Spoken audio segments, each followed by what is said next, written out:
ते गावाकडे गेले असे खालूनच ते खूप खालून म्हणजे आलेलं होतं आणि ते असं वरती गेलंच नाही.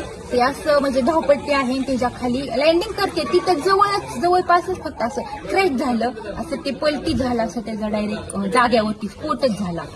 ती खूप मोठा स्फोट झाला. ते आमच्या पाठीमागं त्याचे पाठी सगळे उडून पडले.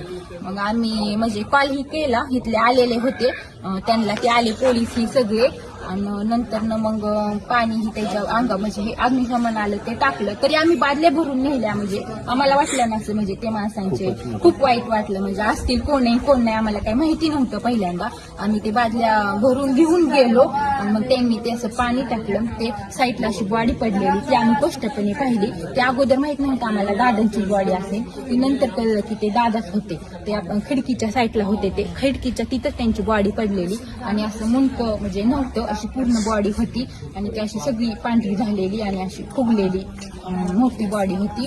नंतर आम्ही त्यांना म्हणजे कापड ब्लँकेट हे गुंडाळायला दिले. गाड्या आल्या आणि मग त्यांना ते आतमध्ये नेले. मग ते म्हणजे असं खूप दुःखद घडलं.